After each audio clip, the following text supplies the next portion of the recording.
And we are live. So just before we went live, the word Space Ninja came out of your mouth. Mm-hmm. And for some reason, that the way my mind works, I went immediately from, I took Space Ninja, I took space away, focused solely on ninja. Okay. And that took me to a book called Paul is Undead. It's about the Beatles. Do you know the whole conspiracy about how Paul McCartney died early in the Beatles' career, and they've replaced him, and the guy that has been there ever since is a replacement that they trained to be Paul McCartney? Have you ever heard that? I'm afraid I'm not familiar with that one. No. Well, this is a play. The title is a play on that. Paul is Dead is something that people think that they can hear in Helter Skelter or somewhere on the White Album or something. So the book is called Paul is Undead, and it's about the Beatles turning into zombies. Okay. But they can think, and they can use their thinking capabilities to brainwash people, and that's how the Beatles got so huge. The Rolling Stones at the time, Mick Jagger is not a zombie. He's a zombie fighter. And the way he dances, that's actually his fighting style. Okay. But the reason why ninja made me think of that is because in the book, in the Beatles, Ringo is not a zombie. He is a 7th level ninja. And I don't know why. It is such a crazy, silly, weird book. I can't remember the name of the guy that wrote it off the top of my head, but it's like one of those things that if you're a fan of humor, if you're a fan of the Beatles, and if you're a fan of zombies, it's the book for you. I read it not long. Good Lord, I can't get this camera right. I read it not long after watching the whole Beatles anthology, like 10 episode documentary thing that they did way back in the 90s, I think it was. And so I already had in my mind the history of the Beatles, the way their career fell into place, you know, how it all just laid out. And the book followed it perfectly. They just injected zombies in there somehow, and it was really, really clever. Okay. So yeah. Cool beans. It's like the Abraham Lincoln Vampire Hunter. Mm-hmm. How he takes Abraham Lincoln's biography and just inserts time for him to go out and hunt vampires while he's the president. So, all righty. Okay. Well, we had one viewer, and then they went away. So I guess I should stop talking. I guess we should just get into it because that person okay. was like, what? They're not talking about Superman? Okay. Yeah, I gotcha. He's wearing Superman stuff, but he's what? Yeah. Yeah, actually you have the DC hat, but yeah, my favorite. You have the Marvel tee. Yeah, I gotta go get some new t-shirts, but they typically don't have a lot of DC stuff at the JCPenney's where I got this shirt. Not sure why. Yeah. But the nice thing about DC though is that, you know, when it comes to t-shirts and, you know, hats and stuff like that, most of those DC characters from the Silver Age on through the Bronze Age into the modern age, but the old school characters all had some iconic thing on their chest, whether it's the Superman symbol or the Green Lantern symbol or Flash or what, they all had something iconic on their chest. And, you know, Spider-Man's got the spider, the Punisher's got the skull, but there's not a lot of that going on with Marvel characters. So when you buy Marvel stuff, you buy, you know, you're going to get stuff like this. But when you buy Superman stuff, you can get a blue shirt with the Superman shield on it. Yeah. You can get a just exactly like this hat, a green shirt with a Green Lantern, you know, I need to get a few of those things. Batman shirt. Good Lord. in the 90s, right after Batman hit the theaters in 89, I was a so-so Batman fan at the time. You know, Superman's always been my number one. Batman, I think I had read I know I had read Dark Knight Returns by that point. So I was getting into Batman, and I just fell in love with that movie. A buddy of mine and I, we saw it at least twice a week for the 3 or 4 weeks it was in the theaters. And I eventually, within 6 months of that movie coming out, because then Batman shit was everywhere. Yep. Right? You walk into any place that sells clothes and there's Batman t-shirts. And so I had a Batman t-shirt. I had 5 Batman t-shirts, and I wore one.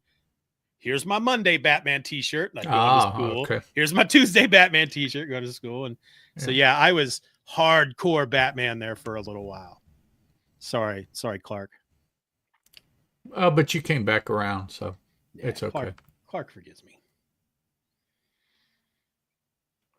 All right. So let me go ahead and we talked about this before we started recording. Actually, good Lord, I don't even have my Audacity up. You'd think you've never done this before. You think? Acting like a noob with like 3 zeros. Right. That's a big time noob is what that is. If you go more than 2 zeros, yeah, you're I hear you thumping. All right, I am. Somebody's knocking. I just want to make. Let him in? I just want to make sure. Sometimes, you know, you open up Audacity, and it has just stopped recognizing your microphone. Everything else just seizes up. Yeah. So I just want to make sure. I'm gonna start recording, and I'm just gonna sit here in silence for about 10 or 15 seconds to record the room. Okay.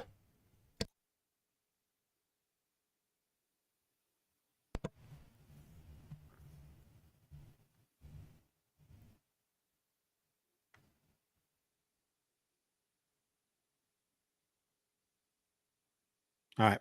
Cool. So I guess that's the digital equivalent of reading the room. Yeah. You just don't really get much out of it in regard to surviving social situations. Well, yeah. It's more. The benefit is that it's easier to reduce background noise when you're editing. Yes. Yeah. That's the purpose. All right. So I'm recording. Are you recording? I should be. Let me check. Yes, I am recording. All right. So swear to God, why does it do this?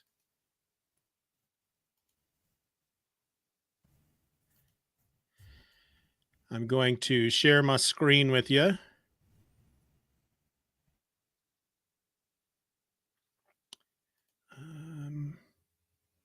Nope, I did the wrong thing. Actually, no, let me try that. See what happens.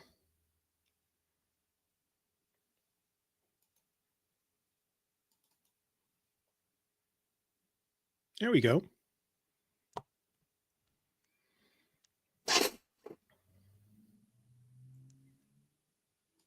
Okay, so I thought we'd break in here real quick. For those of you at home watching this live, we got an email about episode 75.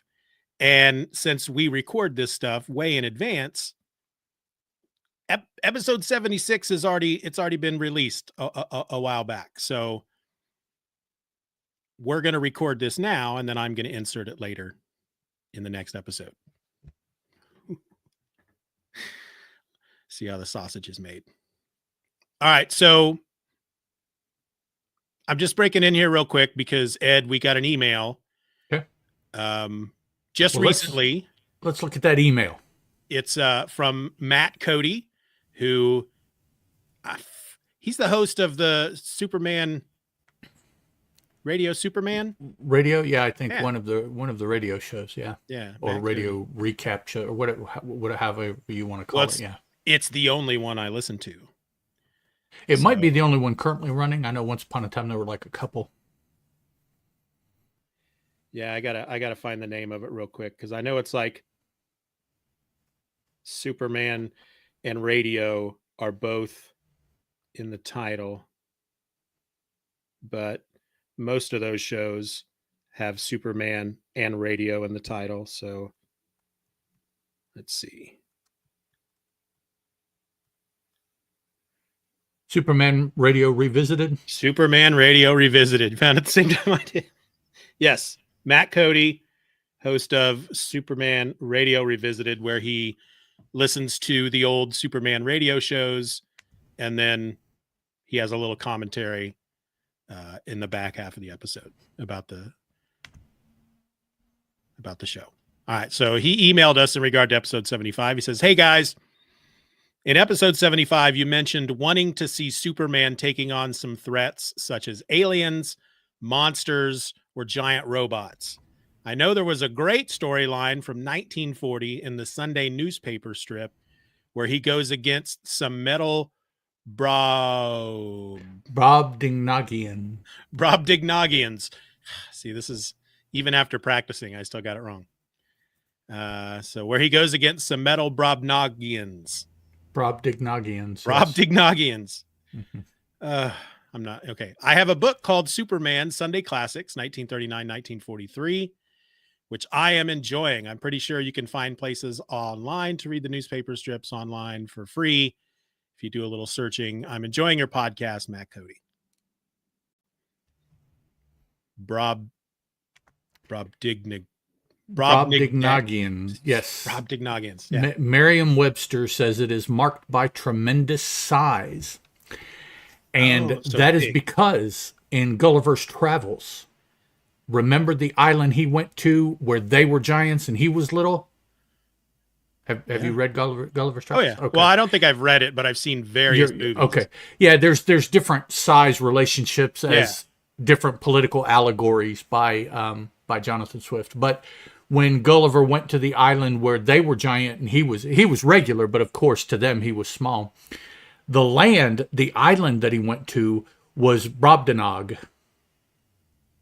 And so since then to now, that has become a word in the English language meaning of much prodigious, great size, Brobdingnagian. And it was partially the name of the first filk music group I ever listened to. They were the Brobdingnagian Bards. So the giant bards. So in other words, when Matt says that there's a newspaper, a storyline in the newspaper strip where he goes against some metal Brobdingnagians, he's saying giant robots. Probably, if they're robots, maybe they're just metal men or something. But I think the main takeaway is that they're giant compared to Superman. So that's the stuff right there. That's what Superman is. That's the kind of stuff he should be fighting. Yeah. Yeah. Cool. I don't own any of the books with the newspaper strips in them. I don't either, but I know there's a whole series. They may have all been reprinted in book by now. I'm not sure. I think all the Golden Age has, but I don't know that all the Silver Age strips have been reprinted yet. Yeah, if we were super serious about reading every Superman appearance ever, we'd be reading those too. But yeah, it's too much. I'd have a heart attack. When you get done with Proof and Superman and Conan and ElfQuest and all your other, then we'll circle back around. Yeah, we'll call it Superman filling in the cracks. Yeah. So, in other words, what you're saying is never. Well, no, not necessarily. Because there's so many other things that I could. There's always time, and you may change your mind at some point and say, "Hey, let's circle back and get those after all." That's true. All right. Well, Matt, thank you for the email. I invite everyone to send us feedback, send us email. I know that I say the email address, I believe, at the very end of the show, so I'm not going to say it now. But If we get a whole bunch at the same time, then we end up doing an entire episode that's just nothing but listener feedback. We've done a couple of those and we'd like to do some more. So send us yo feedback. All right. That's that one. I'm going to save this as a separate file just so I'll remember to stick it in.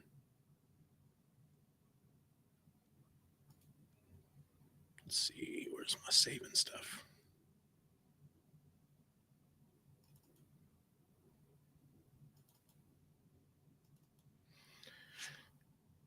So I'm going to call this SMSS 077 email Steeven.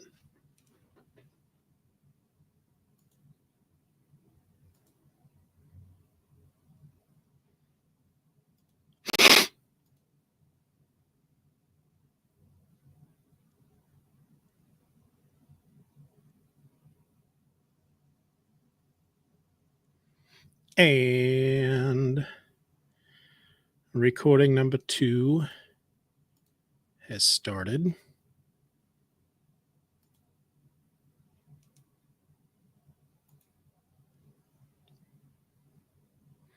So today, I don't know if we'll be able to accomplish both goals. I know that we talked about. We're going to start with Man of Steel number 4.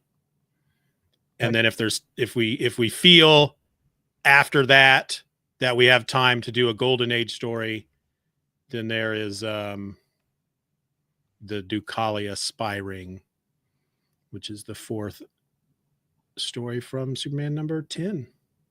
Okay. All right. I'm going to go ahead and record do the quick this episode was recorded live thing just in case. Saturday, March 1st. The following episode was recorded live in front of a live streaming audience on Saturday, March 1st, 2025. Okay. Ed, my friend, are you ready to start? I'm good to go. Is this the same? Show me your Superman shirt real quick. Yeah, this is probably the same one I've been. Like It gets washed and it's hanging somewhere where I can quickly grab it rather than digging in the closet where any others are. So it usually wins out. Did we determine who the artist on that was? I can't remember if it said. There's some writing down here at the bottom, but it's kind of been washed out. I'd have to take it off and inspect it pretty quickly. But well, if anybody watching knows, they can recognize that. It's probably. I would say it's probably a later age Superman. Yeah. It's certainly not a Golden Age pose. No, to me, it feels 70s. Yeah, and then see down here at the bottom is some writing, which you can barely see on the camera, but yeah. Yeah, that's why I think it's that, I can never remember the guy's name. Jose Luis Garcia Lopez. Yeah, that guy, yeah. Because he's like an iconic 70s, 60s, 70s. Mm-hmm. I'm probably getting the years wrong. It's probably more like 70s, 80s. Yeah, I think it's 70s, 80s. But I think he did a lot. I think a lot of the stuff he did ended up on a lot of marketing things. And all of the stuff he did, they put in a big, thick-ass hardcover book that they just published, too. Yeah. So. Yeah, that's pretty cool. Which I still have not looked through mine.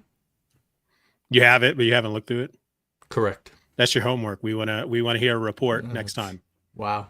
Yeah, I've been seeing people say that maybe it's not the best production that it could have been.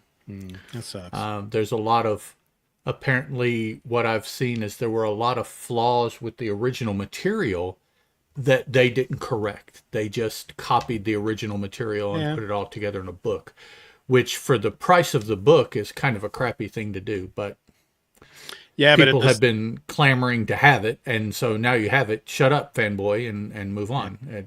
So because there are folks out there that's like, I don't want you to correct it. I want what's there. That's what I want. Well, and what it was though is it was because originally, however many copies there were spiral bound like the plastic corkscrew thing, Mm, and on a higher bond paper, and so using it, flipping through it, whatever, dinged up the paper. Maybe there were some marks, or maybe some of the pages tore and got taped over, or just usage, physical problems with the book.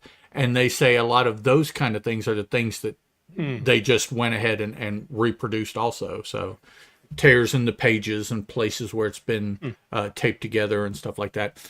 Like I said, I don't know because I haven't flipped through mine. So See, on the one hand, I understand why folks would wonder why they wouldn't just fix that. But on the other hand, it's like if we're talking pages from like the DC style guide, because I think he did a lot of art at the time for the style yeah, guide. yes, he did So yeah, most, if not all of it, I think. Yeah. there's something about, I can't own an old copy of the style guide, but I've got this reprint Yeah, that shows all the flaws and, a a reproduction worn of it, copy. and Yeah. an actual one-to-one reproduction, just hardbound, like we would if we wanted to buy several books and get them bound together in one thing. Yeah, So I mean, if you have that book and you're looking at a page and you can see that the page they scanned in had a rip in it, and so you see the rip, but you see some Scotch tape on it as well. That Scotch tape could have been put there by George I, Perez. it could have been You know, John that could, Byrne when he yeah, that could be flipped Burns to the, yeah, Burns page. could have actual DNA on it, but not the reproduction, but But the if they tape. were going to do So, that, I would have, then they should have had the guys sign them. oh I'm going yeah, to donate this page, John my Byrne, blah blah blah. tape. This Yeah, is my whiteout. It's yeah. that's right. Okay. All right, we ready to get started? Yes, sir. You're listening to the Superman Super Show, post-crisis edition. That sounded stupid. You're listening to the Superman Super Show, post-crisis edition, and this is stupid. One more time. You're listening to the Superman Super Show, post-crisis edition, and this is episode number 4, Enemy Mine. Hello and welcome to the Superman Super Show. I'm a host. My name is Steeven. And 1,000 miles over there to my right is another host, Mr. Ed Moore. Howdy, Steven. Howdy, folks listening. The Will be script, listening, future listening. the script distinctly says, Ed says hi. Mm-hmm. All right. I'll That's second the that. way we're going to play it, huh? Hi. Hi. Yeah. What's up? How's it going? Pretty good. Okay so far. Have you been involved in the deep freeze the last couple weeks? Last couple weeks, but here the last couple days it's warmed up into the Yep. mid to high 50s, and so it's getting to be more spring-like, kind of warm and tolerable during the day, but still kind of cold at night. So Yeah. It changed really rapidly here. It was weird because it's like we had the blizzard and then it warmed up and all that melted away and everything dried up. And then suddenly, boom, more snow falls. The snow's on the ground for 2 days. Day number 3, snow's melted, mud, water everywhere. Day 5, it's all dry. And now I think it got up into maybe the low 60s okay. this week, but I think we're in the mid 40s today. So it's doing the thing. It's doing what we do over here. So any more banter? You got some more banter? Do you have any banter loaded, cocked and loaded? No, let me think here. No, I didn't think of anything while I was reading or anything like that. Probably the biggest banner would be a discussion of Brobdingnagians, but we knocked it out earlier. Yeah. So no. Brobdingnagians. The character that Owen Wilson plays in their first movie, Bottle Rocket, his name is Dignan. Brobdingnagians. That could be him. He's not very big. Could though. be a play on it, Yeah. roughly. It's hard to say. That's a callback to an earlier episode, folks. Anyway, today we're looking at the Man of Steel number 4. This issue was published by DC Comics on August 21st, 1986, and it is entitled Enemy Mine, which that was a movie as well, right? Didn't that like Louis Gossett Jr., Mm-hmm. Dennis Quaid? One of them's an alien. They're trapped on a planet together. Don't they? One of them has the other's children or something. Something like that. It's Yeah. been forever. I haven't seen it since the 80s. I'm assuming it came first. I don't know. Yeah, probably 86, end of 86 here. Yeah, probably. Yeah. Well, this issue, it was written and penciled by John Byrne. Dick Giordano was the inker. The letters were by John Costanza. The colors were by Thomas Ziuko. And here's what happened in the issue.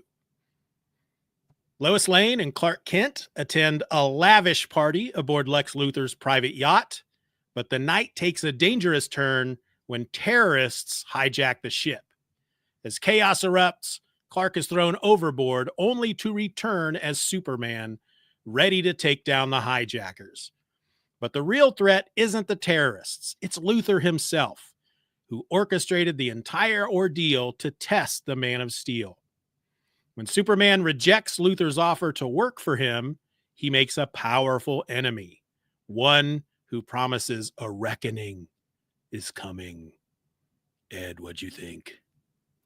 It was a nice addition to the ongoing mythos jigger, I guess, if you want to call that. Finally seeing Luthor, finally getting a sense. I mean, we really haven't had a sense other than what maybe third parties were saying, but now we have a pretty solid sense of the man and his money-fueled prickishness that he is. There is a panel in the book that I think really exemplifies the majority of the book and a comic book concept that is popular with some and not popular with others. And I'll gladly point it out when we get there, because I kind of agree that this book is kind of exemplified by this panel. Is it a bad thing or a good thing? Well, it depends on how you look at it. In this particular situation, I am not the most favorable of the practice in the issue, because I think it kind of slowed down. It took away a lot of the momentum that the series had, and certainly reduced the series through this issue to an amount of momentum that I did not particularly enjoy. Yeah. Okay. So not your favorite of the four we've read so far. Of the four, no. That's weird, because I reread it this morning. I think I've mentioned already hundreds of times that the 6-issue Man of Steel mini I have reread a number of times over the last few years. Mm-hmm. And when I read this morning, there were certain moments in it that just kind of hit me differently or harder or whatever. And okay. I remember this morning, I finished it and I go, this one might be of the four, because the next one I'm going to have to reread again. That might tip the scale, but right. Of the four so far, this one might be my favorite one. Okay. I think so far the second issue is probably my favorite. That's a good one. And of the first in through probably all of the second issue. Yeah. The story of the century. That's a good one. Yeah. Yep. All right. Why don't you take us through the issue? Okay. And we'll point out the various bits of things that we liked and didn't like and have questions about and all that stuff. Taking a quick look at the cover, I did like the way that the cover is. A couple words come to mind. Luthor is superimposed on top of an image of Superman.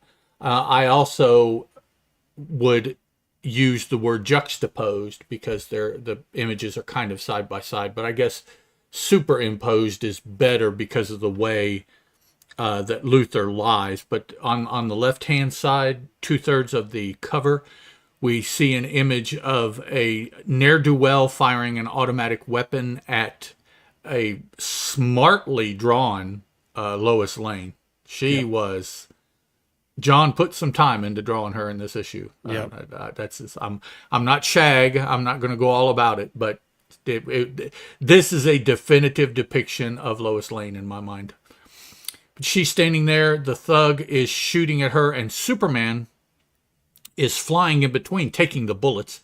The bullets bouncing off his chest. Now, all of that sounds, potentially mundane, but to make it a little bit more interesting, Superman is flying at an angle, Yeah. which he also did in the story. Presumably, he's above, flying around, doing something, whatever, sees it's going to happen, and almost dive bombs to get in Yep. between. So he's coming down at an angle rather than running or sticking his Yeah. hand up or just coming straight across. Sort of images that we've seen looking at Golden Age stuff. Yep. Byrne decided he wanted to do something a little bit more dramatic in my mind, it shows that Superman is more, because if he were coming straight, it could be he ran and dove or so, but coming at an angle like this, about the only way that you're going to do that is if you have come from a higher elevation with the end of your path being the lower elevation. Either Yep. you dove or you're flying at that Yep. angle. Yeah. That's about the only way to do it. Now, the right-hand third of the cover is an image of Lex Luthor wearing a black suit, such that I cannot discern any aspect of the different parts of the apparel. He's probably No, he wearing a didn't. jacket because you see white cuffs. He just covered the whole thing, the whole suit in black ink. Man. Yeah, white pants, I love it. black pants. Yeah. You can't see the difference in the jacket or the pants. He probably has some sort of vest on, because most jackets aren't going to come together necessarily where this one does. So I'll presume he has a vest on. It's completely black. His tie is neatly tied. It's black.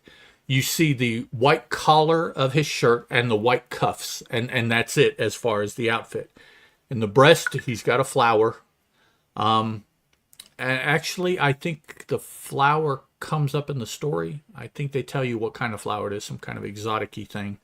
And the head, Lex Luthor, male pattern baldness, red hair. So it's unlike the other Universal Luthor that we saw all through Crisis that had the full head of bushy red hair. This is a much older Earth, whatever Earth this is supposed to be. He's, Luthor he's in with the he's losing his hair. He's he at is that stage. definitely middle to later middle aged, receding hairline, red hair, still very very red like Superman's outfit, like the logo on the comic, red. So Yeah, and it's at the stage where it's like it could stop there. oh, it could, You know. and he could live like that for many years with Yep. just having half a head of hair essentially. But the whole thing with his suit being just that whole black, I'm imagining that figure sitting, against a black background, so that really all you you would- end up seeing are those cuffs and The cuffs in his Yeah. head. I mean, that's all love- you would see. Yeah, I love stuff like that. I've seen covers recently where it's like I've seen one with Superman where I think he's flying up, and I think it's the red in his cape. The background of the cover is just a solid red. It's the Oh, same right. red as everything that's on him. And so they don't outline the cape, so it just blends right in with the background. Right. I You love just that see kind of the stuff. Yeah. non-red aspects of Yeah. Superman as he's moving. Oh, That's it. and I failed to mention Luthor's shoes apparently are black as well. Yeah, because that's they just crazy. there is no break in all of this black. I'm wondering if this is a contemporary, we'll say, methodology to tell us that Luthor is wearing a black hat, which Maybe. we know back in the movie days meant one thing. So I wonder if that's what Byrne is trying to signify here, if you don't know anything about Luthor. Yeah, I mean you're probably right. Makes sense. I like it though. I like it. Oh yeah, it definitely, the two things side by side make an interesting cover for sure. It does make me think of that issue of Alpha Flight where he has Snowbird fighting Oh, some monster in the snow, and so I believe the title of that story was Whiteout. yeah, it's just all white pages with Yes. word balloons. and he got pissed that they didn't want to pay him as the penciler for that issue. Right, because Like, well, yeah, you didn't draw anything. it's like, well, yeah, actually he did, but he did it Yeah, so well that yeah. that's right. Also, I guess we have to mention, since it is the end all be all of comic books and particularly DC Comics, there's a little flag down here that says "Who watches the Watchmen?" So there's our obligatory "All hail to the Watchmen." Oh, it's not on my copy. Oh, it's on down at the lower left hand cover of mine. That it says that. I can't really tell anything else about the cover. Maybe this is because it doesn't have the bar. Maybe this would be the, what would that make it? The comic shop version of the cover, since it doesn't have a bar. I'm reading a version that's in a collection. Okay. And so what they did on those is those boxes where the bar would be, or a bit of artwork if it's a direct book. They just fill that box in with white. Oh, okay. So. Yeah. Okay, so anyways, like I said, there's our obligatory all hail Watchmen. It is the end all be all. Praise the Watchmen creator. Oh, praise it. Yeah, whatever. And I say that because yes, at the time it was brand new. Nothing had been done like that in comic books. Okay. When you read comics, it really, if you can't read older books in the mindset that the books were written, you're kind of doing yourself and the book a disservice. I mean, Yep. you don't get it. You're not going to get it. Yeah. Having said that, though, and I have read Watchmen. Watchmen. Okay, let me try that again. I have read Watchmen. I have watched Watchmen. I understand. Let's all move on. But of course, DC can't move on, because if they move on, then the rights will revert and they won't have control of it anymore. So we can't move on. They will remind us every, whatever it is, 15 years. Yeah. So, okay. Superman.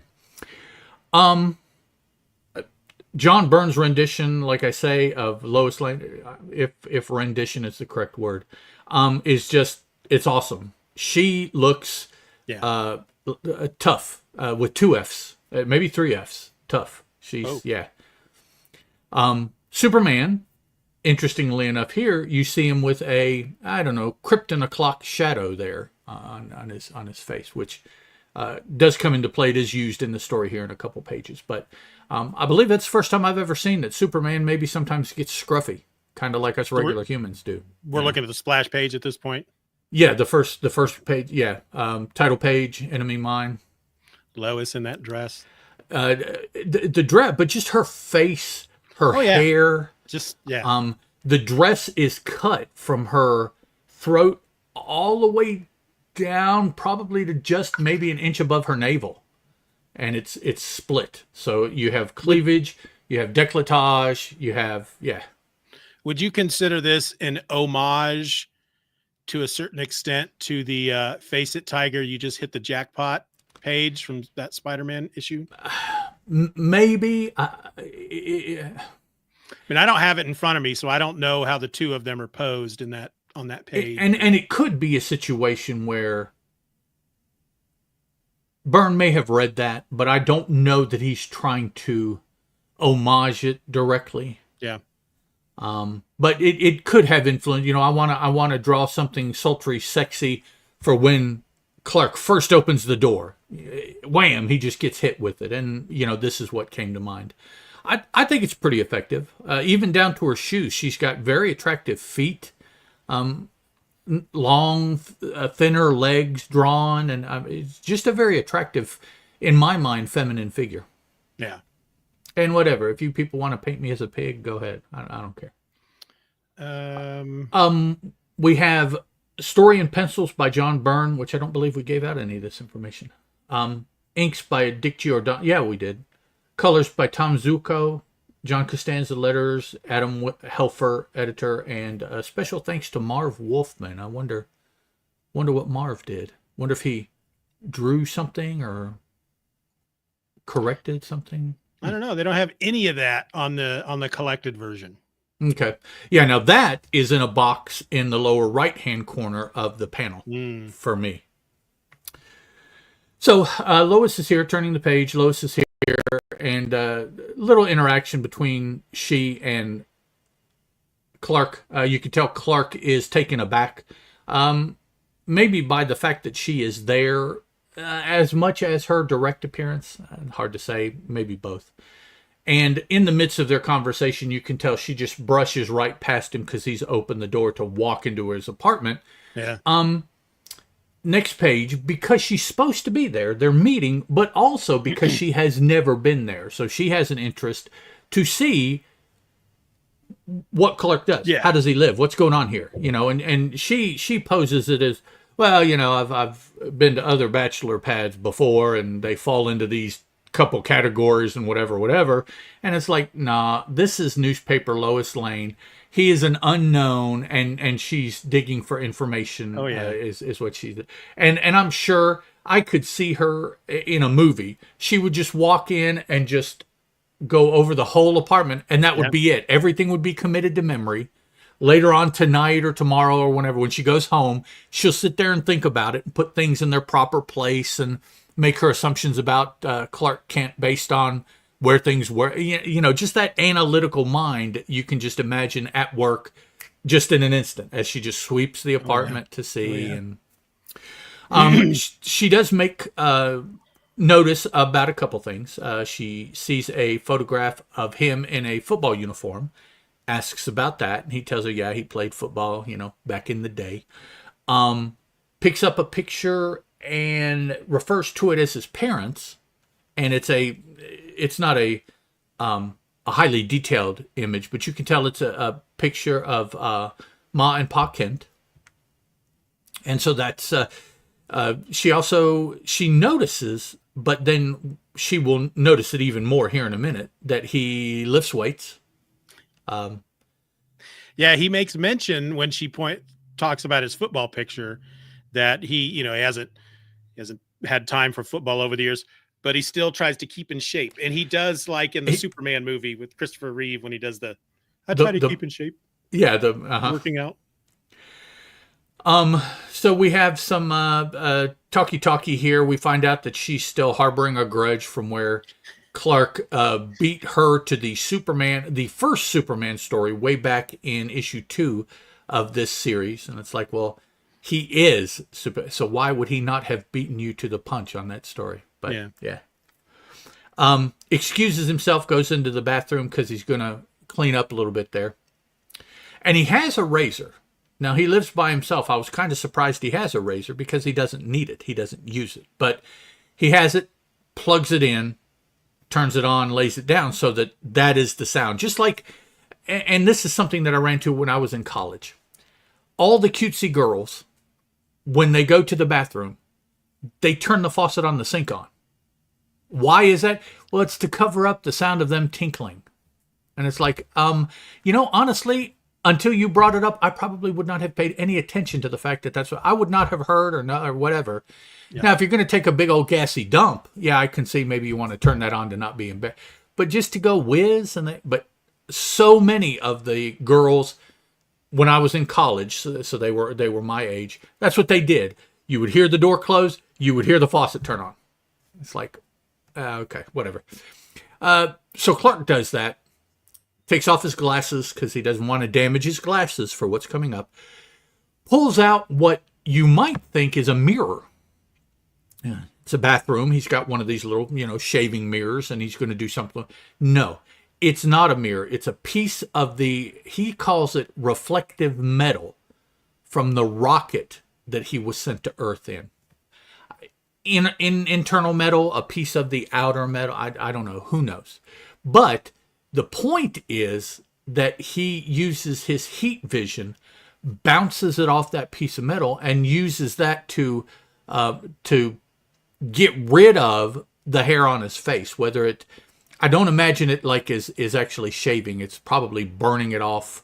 You get that wonderful smell of hair, burning hair. I run into it all the time in the kitchen when I'm doing stuff and not paying attention, where I have these big Muppet arms going here. And so this, as far as I know, this is the first time this has ever come up, but it will be used again like this.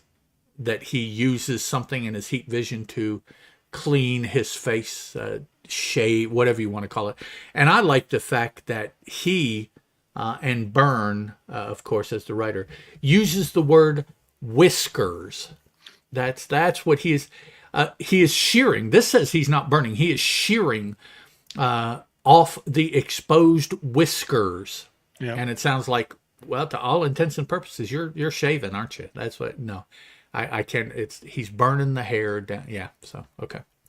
I, I love that he feels the need to turn on that electric razor. First of all, well, he's got to cover it up, because if he comes out shorn and she didn't hear anything, it's kind of goofy. There's no. Here's the thing, though. She's never been in his apartment before. Mm-hmm. There's no guarantee that she's going to be able to hear everything that he's doing in the bathroom. That's true. But here's the other reason I point that out.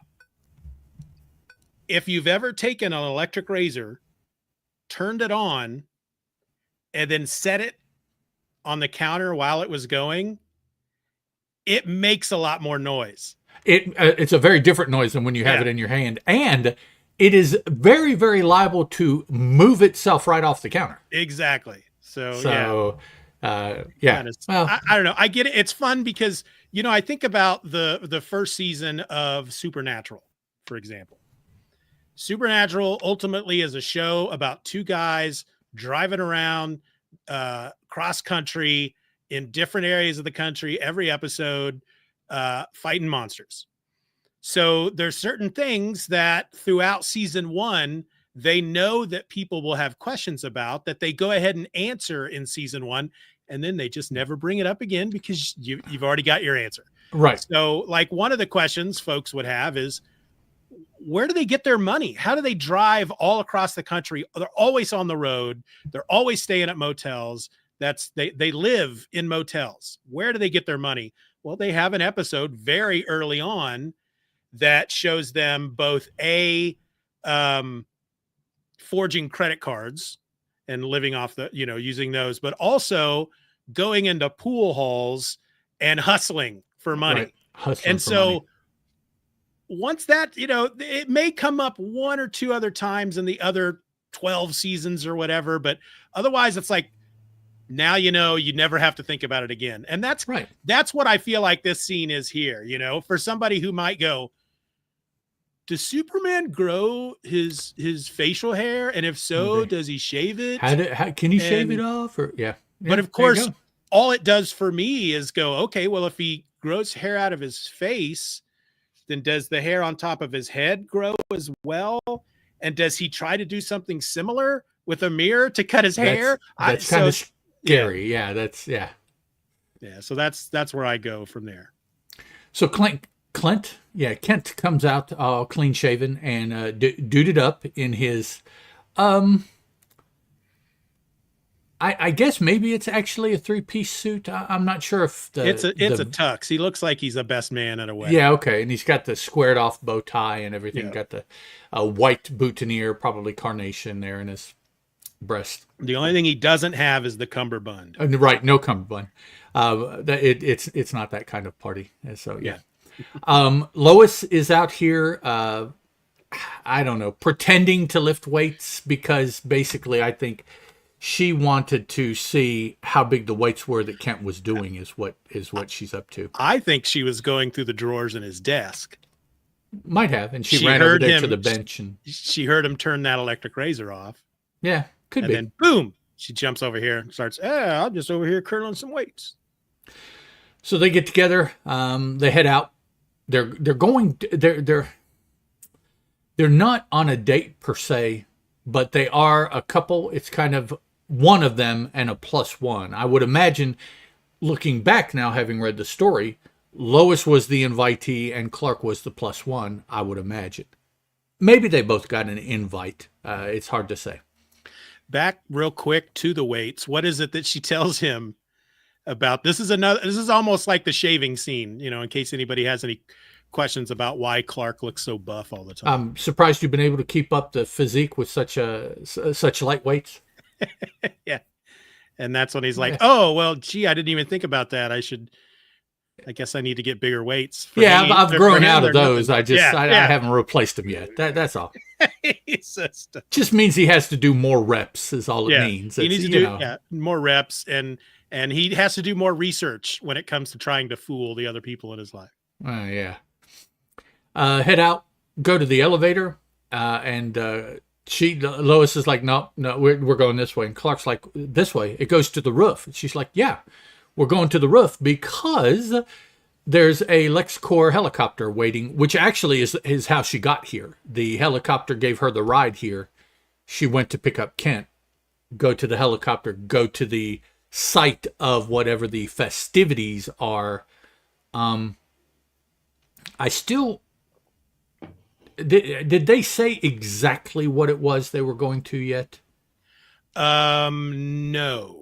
I didn't think that they said what it was, but my ride picked me up sooner. That was on the very first page, and most of the interplay from when she showed up was between the two of them rather than anything extraneous, what they're going to, why, or anything like that. So you kind of get an indication that something is going on because it's a LexCorp chopper that brought her and is waiting for her with her +1 to get back on board to go wherever. Yeah. So they take off. A little discussion here. You find out a little bit more about Luther before we meet him. Having the helicopter just flying around willy-nilly, having it land on top of this house, having it, do some other things. Clark questions the legality of all this. He's very concerned. Lois kind of blows it off with a, well, it's Lex kind of answer. He feels that he has bought Metropolis. I believe there are large portions of Metropolis that don't agree with that. And we see a fine situation here, which I was glad to see, that some important people don't believe that Luther has bought Metropolis. Yeah. So we fly off and we see that they're heading to a huge, this ship is beyond a yacht. It's more an ocean liner in my mind than a yacht, like the size of one of these big cruise ships now that you see advertised on TV. That's his yacht. Yeah. As the helicopter's coming in, you see a big helo pad here, so you know exactly where they're going to go. They land, disembark. They're caught by, he doesn't have a name, but I thought they gave his name. But they shouldn't know his name. An attendant who grabs them and ushers them, Mr. Luther would like to meet you over here rather than going to mingle with the rest of the guests wherever they are, playing by the pool or doing the big tree zip line, or who knows what they're doing on this big yacht. I get the impression that this whole thing is a make an appearance kind of gathering. Luther flexing with how much money he has, and everyone else there to kneel at the foot of Luther and worship his money. Which I say that's interesting. That's kind of the same situation we have in the White House. I'm sorry. Well, and they're discussing on the helicopter ride because Clark brings up the rumor that her and Lex are a thing. They're an item. They're hot and heavy. And she dismisses it. She explains to Clark that Luther is a collector, that he is only fascinated. He wants her because he can't have her. She doesn't want to be with him. So that makes her, she's a star reporter in Metropolis. He thinks he owns Metropolis. So to him, it makes sense that he would have somebody like Lois on his arm. And the fact that she doesn't want him makes him want her even more. Typical story. Yeah. Doesn't necessarily have to be a rich man, but it's a man of some value, more so in whatever measure than the woman, even though she may have value in another avenue. Yeah. Somebody used to getting what they want. Right. Can't have her is the entire... The reason of the pursuit is that one of the people is saying no. That's the whole reason for the pursuit. It's to conquer. So that's, according to Lois, that's what's going on between she and Lex. I suspect Lex probably does have feelings for her, more Yeah. so than probably anything else in his world right now. But so they go over here. They're ushered over here to, the great room, the stateroom, whatever. If you hang out here a minute, Lex will come in. Be more than happy to talk to you. He wants to see you. Now, at the bottom of this page, page 7, what is this bottom panel? How would you describe this bottom panel? With their floating heads. Talking heads. Yeah. And so far, to me, in this issue, that is what we have had. It has been 7 pages of talking heads. Yep. Now, some people will call that character development. I'm not going to disagree with that. But I read comics to escape, and my form of escapism is superheroes, and that has had nothing to do with these first 7 pages. There's a lot of exposition here, yes. First 7 pages are yawners. Let's see here. Let me flip quickly. And we learn a couple of things, but they're not. I mean, we learn how Clark shaves. We learn how he bought the wrong weights. To what end? To what end? Yeah, no end. There's no end. It's just more. It is. The end is to give the true fanboys something to chew on. Yeah. And people who aren't that into it are like, oh, okay. 11 pages before any action actually occurs in the book. And I didn't flip on through the book to see. I think it's a 30-page issue, so there's probably 25 pages of story, 26. Half are talking half.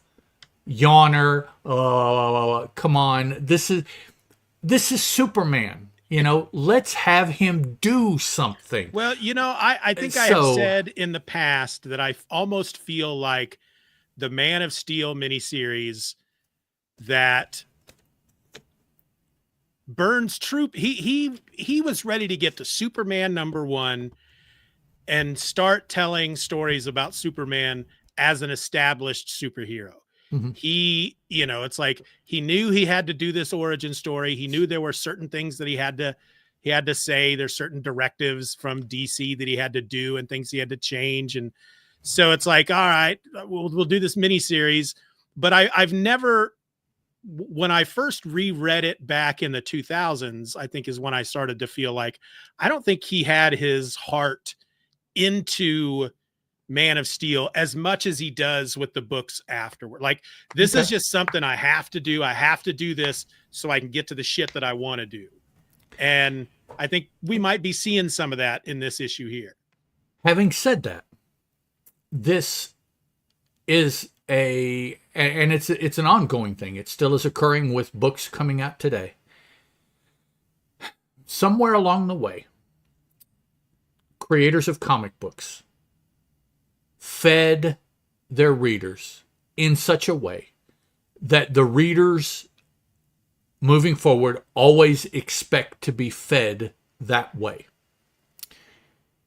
You can't start a story without an origin issue, without an origin.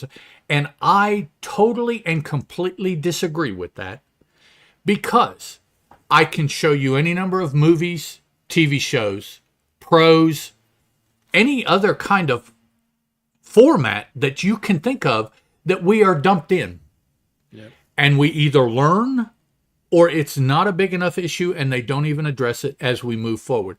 Comic books, they got in the habit at some point of spoon feeding us. Well, this is who he is, and this is what he does, and this is where he's from, and it's like, to the extent that how many freaking Spider-Man movies did that? Yep. We've had 5 actors, and 4 of them had. It's like, come on, and just get to it. A novel. Show me a novel that opens up with the birth and training and development of the protagonist. Yep. There aren't many.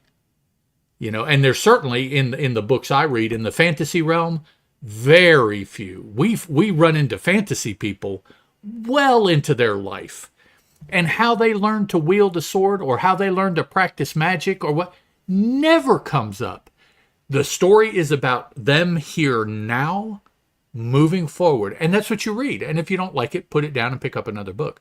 But comic books are like, oh no, we have to show everything about the origin. And it's like, no, you don't.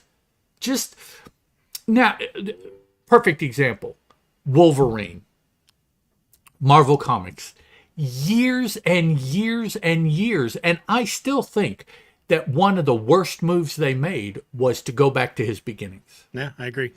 Because it took away from the character that they had been using, because they had done all of these magnificent things with him.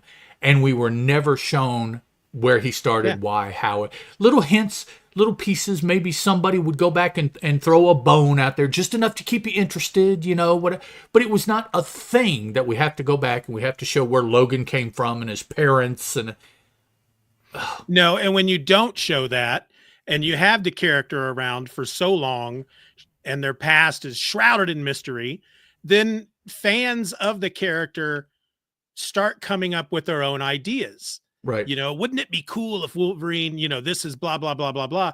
So then when they finally tell the story, a lot of times it's not even close to what a bunch, you know, right, most yeah, of their fan base was imagining for themselves. And so then right, it's like, so, oh, yeah. I So mean, I guess it doesn't take away on who he is now, but still, he's not as exciting anymore. because that, yeah.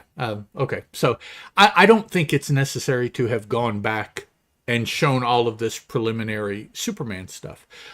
In the Golden Age, have we even remotely seen anything like that yet? Well, no. And the only reason, because I agree with a lot of what you say, I'm a firm believer that if you're going to do a Superman movie, for example, and there hasn't been one for a decade or more, then I have no problem spending, you know, getting a prologue of an alien couple on an alien planet.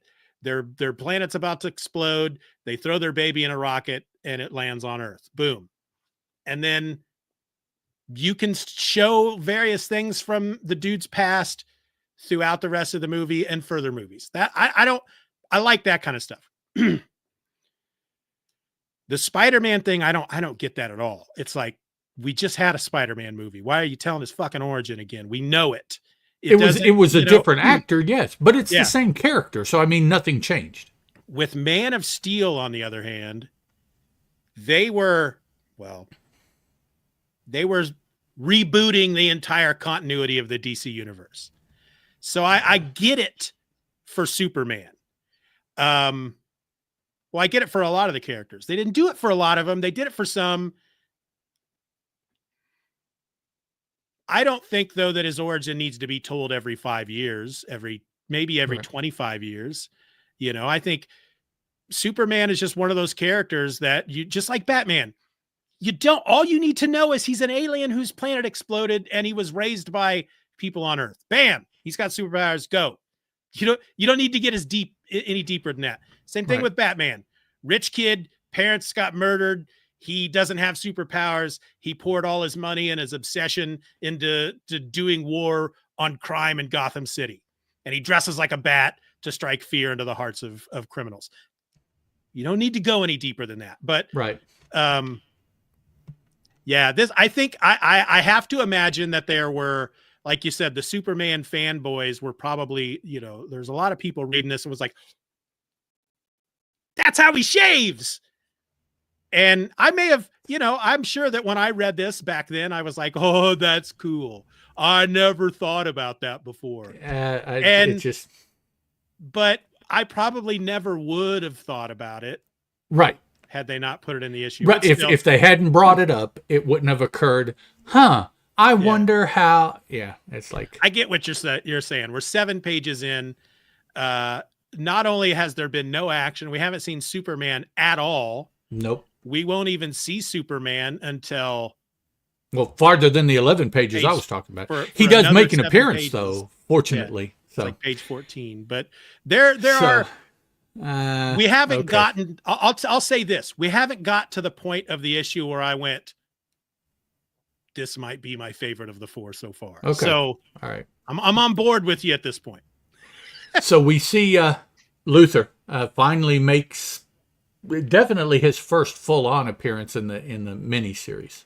Yeah. So we're a third of the way through the fourth issue, and the antagonist of the series, presumably, finally makes his appearance. And he's a and this is an homage that I think is deserved right now. At this point of any Lex Luthor I have seen, I think Gene Hackman did the best job of portraying this Luthor right here. This and those two, in my mind, that is Luthor. Now I understand other TV series and movies, whatever, have been earlier in the career and all this stuff. So Lex can't be the middle, whatever. But Hackman's Lex came first. yes, yeah, they So went with the yeah. middle-aged Lex Luthor off the bat. That's where they. Yeah. So it's like, I know John Byrne has said, it's public knowledge that he based his Lex Luthor on Donald Trump, but obviously Gene Hackman as well. Yeah, this looks physically Gene Hackman, and the impression that he's giving Gene Hackman. Now maybe the way he acts was based on Donald Trump. I'm not even sure how. At this point in time, I did not know anything about Donald Trump, so I would have I wouldn't be able to say yes or no to that. But I've run across news articles and clips from TV and stuff from the time that's like, wow, I guess they knew back then. But he wasn't in politics at the time, so nobody cared. Right. Yeah. So we have some interaction here between he and Lois, which sets the tone between those two characters. We see the interaction between he and Clark, which sets the tone between he and, I think, Superman more than Clark. But of course, at this point, Luthor doesn't know that. So him and Clark. So we have those. Then we have the, what is this? A double bubble ad right next. Probably not in your version. And also an ad for probably one of the greatest series to ever come out of mid-'80s DC Comics. The 26-volume Who's Who definitive directory of the DC universe. I always oh man, yeah. Those are ads that are in the actual book. All right, so I don't know, Steven, you tell me. More talking heads between Luthor and Clark, and Luthor and Lois, and then they're interrupted here by what's her name, Yvette. So you tell me, is there any Clark or Lois? Geez, I 3 names and I grabbed the 2 most incorrect ones. That wasn't it? Yeah. Lex asks Clark to leave because he wants to talk to Lois about something personal, and I don't think they ever got to that because he tells her that she looks wonderful in the dress, and he kind of makes this offhand remark that he's glad that he gave it to her as a present, which just freaks her out. She knows that the dress came from him, but she was under the impression that he was letting her borrow it for the evening. And she's more than happy to do that, but she won't take gifts from him. She spent $100 on her hair so her hair would fit the dress. And now that she's found out that it's a present, I think she mentions to Clark at some point that she's been looking forward to this thing for months, and Lex just ruined it. And that's when she calls Clark into the room. It's a $5,000 dress too. So yeah. And she does look pretty good at it. It does fit her rather well. Yes. She calls him back in, and now this was amusing. She's so put off by how Luthor has gone about this. or the fact that Luther has lied to her, or I mean, there's several levels of issue that Yeah. that may be the main one that she has. But regardless, she is not going to wear the dress. It's not a present. I'm not accepting your present. And so she thinks, and as a matter of fact, I'm going to just leave it here. Yep. So she asks.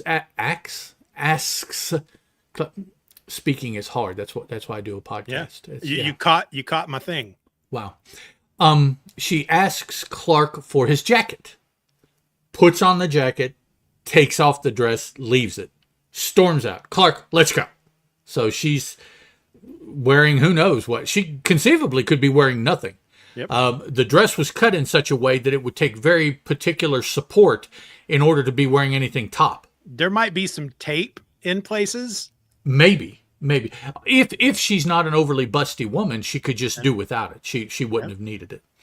So it could be she's just walking around now in suits, in Clark's suit jacket, and just a pair of panties. That's all she's got on, and her pink heels because they match the dress. They might have come with the dress. I don't know. It's interesting if they came with the dress. She didn't leave them. She likes the shoes too much, so I'm going to keep the them. shoes again. Yeah.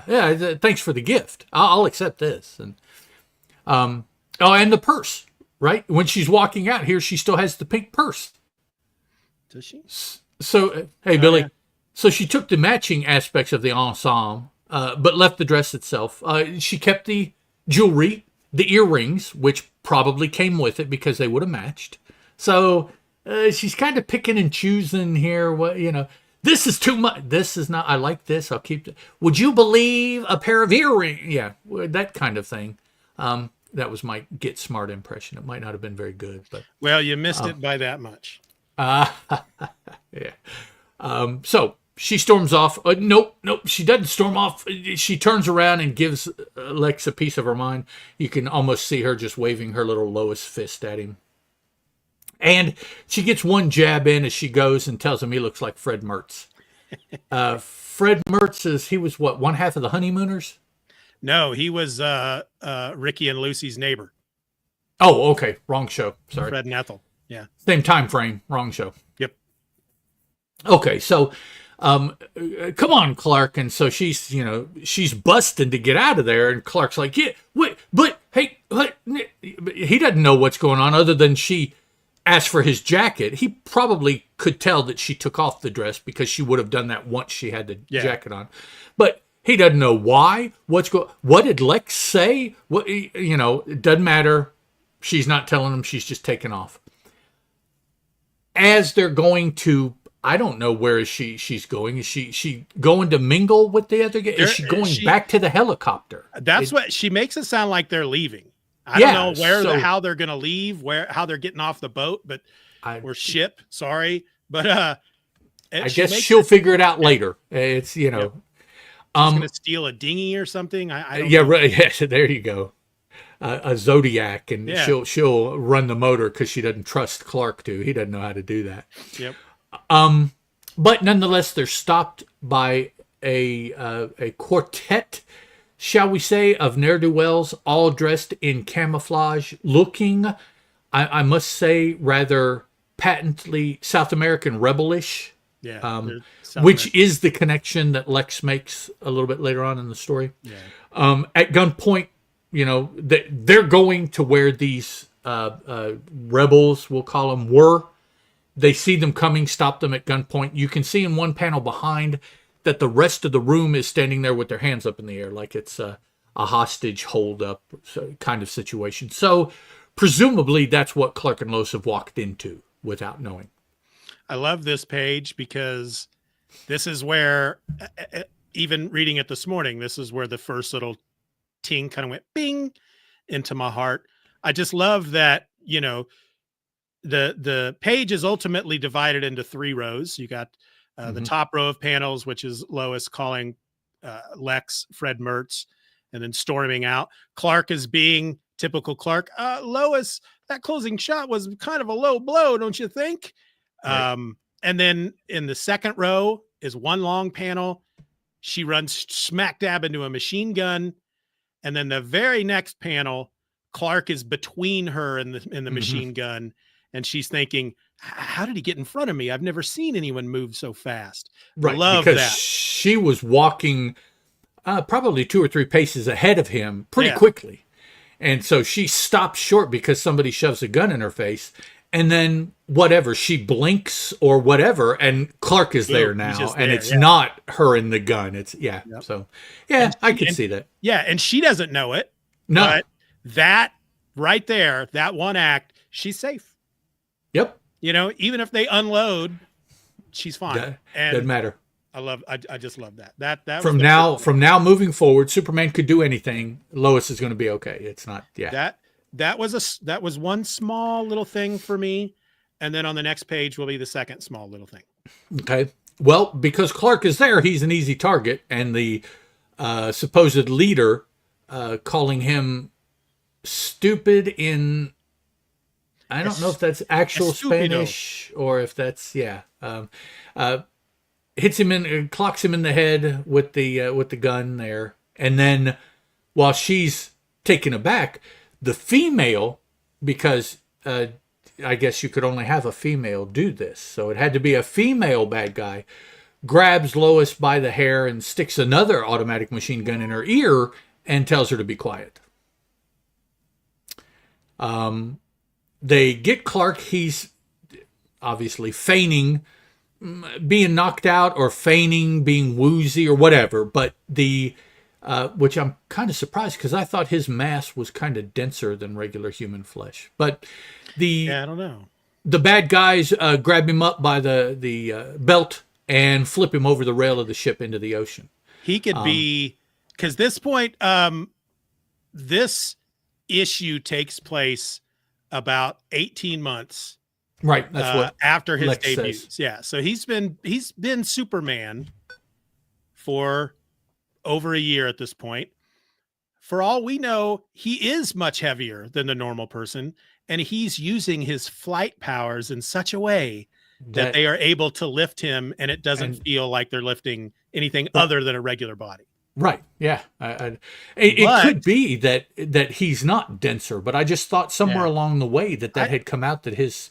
I thought so too. But the fact that they explain how he shaved, and they're going to do another slight explanation here in a bit. Again, I would like to think that if his powers were involved here, that they would tell us. He would have pointed it out. Yeah. Yeah, it puts me in mind kind of like what Marvel does with Wolverine anytime somebody tries to pick him up. You know, Wolverine weighs a ton all of a sudden, and it's like, and those of us that know, it's like, well, yeah, he should. Yeah, but, yeah, exactly. Okay, let's see where we are. So Lois is upset, obviously, seeing Clark presumably thrown to his death. He will drown. He may have been dead when they put him over. Maybe they clocked him in the head so hard that he's got Dane Bramage or something. You know, I don't know. But that panel where, you know, again, another page where it's separated into 3 rows of panels. Mm-hmm. Maybe most of the pages are like that. But Clark's dumped into the ocean, and there's the third panel in the second row where Lois is looking over the railing. The female terrorist has her arm pushed up against her back. Mm-hmm. And Lois there's 2 word balloons. She yells out, "Clark, oh my God." And then the second one, she's saying it much quieter. "Oh my God." And there's just something about that. Just the fact that he did that. I don't know. I think that's the moment. Obviously Lois can stand being around Clark at this point because she's got to work with him. But she gives him shit all the time, apparently. Like Clark said at the beginning, it's been 18 months and she's still, you know, she refers to him as a swine when she sees the picture of his parents. Do they know that their son is such a swine? But you can't be with somebody working alongside somebody like that without, I mean, I don't know, maybe she has just not liked him this entire time. But I think that's a moment. What's a single moment where she's just like, I've been such a dick to him for 18 months and he's dead. Or she has never seen anybody killed before her eyes, and that's her realization and reaction to that. Yeah. Has nothing to do with any feelings that she has for Clark Kent, perhaps. Yeah. Either one. I think it's a great panel. Just the use of the the smaller Size of the letters. font. Yeah, Yep. that one little thing, I think, for me, made it a much more dramatic moment. I like how above her head you can see his glasses laying there on the Oh deck yeah, too, cool. because they got knocked off his head when he got smacked in the face with the Uzi over here. So Yep. the glasses go flying off, and you see all this action, and then you see her. Byrne took the time to take just a couple seconds and draw the glasses in over here where they got knocked off Clark's face. Yeah, he didn't need to do that. Nice little touch. No, Yep. no. Yeah. So the terrorists or the terroristas, if I can butcher a language, or maybe that's the actual word. I don't know. Yeah. So, force Lois to join the rest of the hostages. Here. After all this shoves her into the room here with everybody else, we see that the mayor is here. But most telling, we see that Lex Luthor is watching from another room through window set up, whatever, so they can't tell that they are being watched. But he is watching everything that is going on. It's quite possible that he saw how they handled Clark, although maybe not, just depending on how everything is positioned. Big picture is really exactly what he sees or doesn't see doesn't matter, because we find out that Lex is involved in this whole situation here in a couple more pages, and so any specifics don't really matter. So and the fact that he's thinking to himself, perfect. Yeah, that kind of tells you there. Yeah, that, I can almost see Mr. Burns at his desk steepling his fingers, going, excellent. So. Yes. I think smarter readers than me would read that and go, oh, he's involved. Whereas readers like me would go, he might be involved. Of course, we all know who he is, so we know he's involved, but still. Right, we know he's involved, yeah. They don't say it on this page when we actually meet the mayor. They say his name a few pages earlier, but did you catch the mayor's name? No. Berkowitz. His name's Frank Berkowitz, but David Berkowitz was the son of Sam. Oh, no, sorry. I wonder why he went with that name. I don't think I've ever seen that come up. Why he picked that name. I mean, I'm not going to say that Berkowitz is a completely uncommon name, but it's kind of weird that he would choose the name of a known serial killer for the mayor of Metropolis. Maybe would steer away from those kind of things. Yeah. Now we did see, we were told earlier in the story that the yacht that they're on, we see it now as the Sea Queen, has been designed in such a way that there is very little, if any, movement can be felt. The porter earlier on that led him to the stateroom where they met, weird coincidence, Billy says. Yeah, maybe it's a coincidence, maybe it's not. I mean, the Berkowitz thing. Who knows? I'd love to ask Byrne. The dude said that you could be nearly in a full hurricane and you would not feel the movement of the ship. Yeah, stabilized. But here we see that the people feel something. They feel movement. They feel something going on with the whole vessel. And in the final panel of this page, what is this, page 13, we see that the ship is levitating, because that's all we see. But I mean, come on, we know what's going on. And so, okay, so in my head, immediately I'm thinking, okay, they shoved Clark over. He's okay, of course. He goes, Superman, whatever. He's raising the ship, and he's going to take the ship somewhere, I don't know, to the officials, to the police, because of the terroristas on it, or, who knows. But that's what I'm presuming when I see the ship start to levitate. In the panel, we don't see Superman anywhere in there, so you don't know for sure that he's doing it. But I mean, come on, this is his book. He hasn't made an appearance yet. Perfect place to make an appearance is he's going to lift the boat and do something. With the distraction, Lois takes the gun from one of the terrorists and turns it on them and holds them at gunpoint. And kicks him in the junk. Yes, with a chuck, C-H-U-K. Chucks him in the chuck. Yep, I'm not sure that's the best sound you want to hear from that move. No. Yeah. Mr. Mayor, look over the side. Can you see? Okay, so she has directed the mayor to see if he can see what's going on with the boat. Yeah. She presumes that it's Superman coming to rescue them. We don't see anything until here the middle panel on the page, and we do see Superman. He has raised the entire vessel. He's flying with it, and he is taking it to, what do they call it? Shangri-La.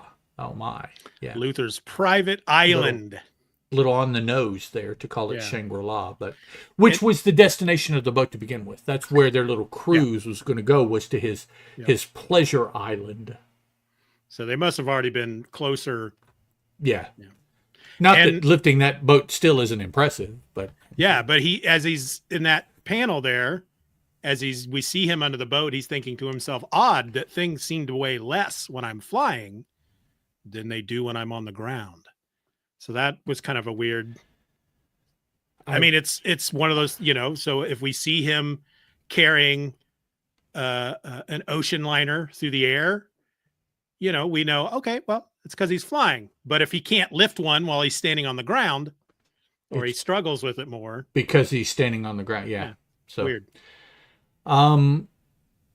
Puts the ship down somewhere near the island, and then he goes to take care of the terroristas. Lois is holding them down by shooting at them and causing them to have to drop to avoid being shot. Until this is something that came up this past Thursday night as I was watching the 4th episode of the 3rd season of Jack Reacher. Oh, I got to start watching that. And that is, you never turn your back to the bad guy, even to protect a friend. Yep. Lois has turned her back to one of the terrorists, and he gets the drop on her. Here is the image that is played with on the cover. Now, it's done completely differently here. In my mind, not as impressively, I don't think. But I agree. The front cover, we're looking at it from behind the terrorist. Right, from Superman and Lois's point of view, or from the terrorist point of view. Yeah, we're looking over his shoulder, the terrorist shoulder, and in this version, we're looking over Lois's shoulder, basically. Yeah, so, Superman darting in front of her, blocking the bullets. Yeah, it just, I guess because it's so much back. You see the back of so many people. It's not as impressive, I don't think. Yeah. So he saves Lois, and then the next 5 panels, which is the top third, top of 3 lines on the page. And it's almost, I envision it almost like a Pac-Man kind of thing. Yeah. He's grabbed the gun of the terrorista, and he's breaking it. But he didn't just crush it. He didn't just jerk it out of their hand. He's eating at it like Pac-Man would as he's getting closer and just crushing it, crumbling, until he gets up to it and grabs his hand and he says, I think about letting go if I were you. And that's a great description, comparing it to Pac. I mean, he's munching the gun. Yeah. Yep. So perfect. So and then the next panel we see he's got and he's balling all of it up into a little, I can almost envision here in a minute he's going to just chuck it over his shoulder because he's done. Thank you from Lois. The mayor comes up dressed like a preacher, not dressed like the mayor, and thanks Superman also. Here we finally see the reemergence of the Luthor, who has a check in his hand. And he's congratulating Superman, and he's telling him, excellent, my boy, here is your reward. And Superman's like, what? What are you talking about? Well, it's a check for $25,000. Luthor tells him, it's a retainer. You're on my payroll now. Enjoy. Presumptuous bitch. He is just way out there. And Superman's like, yeah, I could. Here, for the first time, I think of... what's his face that was Superman in the first movie? The actor. Yeah. In his acting and his playing it off, kind of chuckling at Luthor about, oh, no, that's not, it's not how how I do it, or you don't have to do that. For some reason, the image of his face with that smirky kind of look is who I saw when I read this. And you can see the Superman drawn here by Byrne is kind of smirking also. Yep. He's telling Luther, oh, there's a misunderstanding. I'm not for hire. And of course, Luther is like, oh, nonsense. Of course you are. We just have to reach enough zeros in your mind. That's Yep. no problem. But Superman keeps up. No, he's not. You're not going to buy me. In the midst of their conversation, Lois jumps in with some observations that she has about where have you been? How did the bad guys get here? How did they get the jump on your security people? Speaking of which, where are they? I haven't even seen them anywhere. And Luther's like, oh, they were just waiting. We kind of got word that maybe, kind of something was going to happen. And so I just had them hanging back. Basically, the conversation is that Luther, well, he is telling them, there's more to it than this, but he's telling them that they were bait, essentially, is what it is. He was using the people on the yacht to draw out the supposed bad guys. And once the bad guys revealed themselves, his security people were going to jump in and everything was going to be fine. Lois doesn't believe it. And of course, anybody that knows Luther doesn't believe that. Luther set up the whole thing. I mean, just all of it. More talking head here between, we got Superman, Luther, Lois, Superman, Mayor, Luther, Mayor, Superman, and then a nice image of a pissed Luther. Talking about putting the different pieces together, Lois as the investigative reporter, Superman kind of as Clark Kent would do it, but he's as Superman, putting all these pieces together, presenting the pieces to the mayor, and the mayor's like, now that you mention it, that is kind of, no, that's, the outcome is that the mayor believes that Lex was more involved than what Lex is saying, and he tells Superman to take Lex into custody. So that is the image of the pissed off Lex there that we see. Next page, two panels, and I wrote this number down because I wonder if anybody ever uses anything with this number ever again. 671950. That's his Luther's booking number at the precinct. We see several officers behind him. We see him being fingerprinted. We see Superman behind him.